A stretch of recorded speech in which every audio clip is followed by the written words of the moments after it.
Turns out it was a trap, and a lot of players have joined the fight against the Automatons as we move to take their homeworld. In this follow-up video, we're arming you with more advanced techniques, including how to stop one of these charging boys.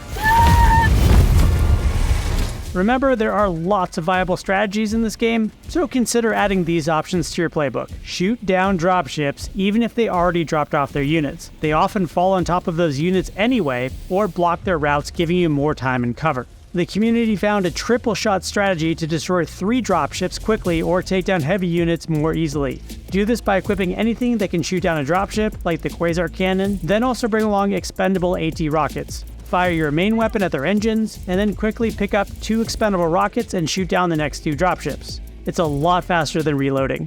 Stun lock enemies with the EMS Mortar and stun grenades. When you find yourself up against huge waves of automatons, this stratagem and grenade allows you to stop them in their tracks so you can pick them off one at a time. Hide the EMS Mortar off to the side, because some enemy units will go out of their way to target it. Unlike its more deadly cousin, this mortar won't accidentally kill your teammates if a shell lands on them.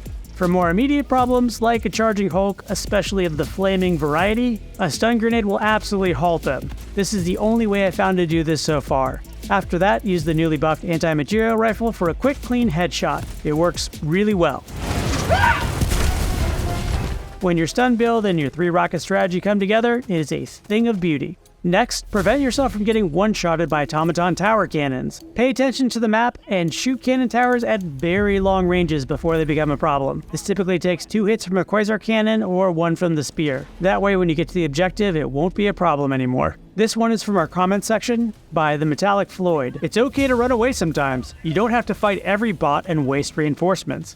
Ben Lindsay also agreed, if you fight wave after wave, you're definitely doing something wrong. Objectives are the name of the game. But if it does start going bad for you, too many players, especially on PC, just because of the way keybinds work, haven't realized you can drop resources by holding down the X key. For console players, it's down on the D-pad. So if you find ultra rare super samples, you can run over to the extraction point and just drop them on the ground to be picked up later. And on that note, not to neglect some newer players, this one's from ODST Parker in our comments, don't sleep on the autocannon, it's absolutely ridiculous against bots. ODST is right, and the autocannon is a great entry point to heavier weapons for newer players.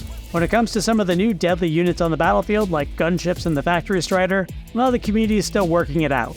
For gunships, their engines are vulnerable like normal dropships, but the biggest tip is to simply prioritize them when they show up. Just use whatever you got. If you ignore them, they will kill you with rocket volleys. The Factory Strider, on the other hand, can take a serious beating, but so far it looks like the Reddit community has narrowed it down in this infographic to about 2 500kg bombs or 2 110mm rocket runs. There's also individual points that take varying degrees of damage, but the one you should know about is you can pick off its guns one at a time to make it less of a danger. We'll see what Joel throws at us next. Maybe wiping out the automaton homeworld leads to the next rumored faction, the Illuminate, showing up. Give us your best strategies against automatons in the comments below so that new players can get up to speed. Carry on, Helldivers. Grave tidings. The automatons are a far greater threat to liberty than we were led to believe.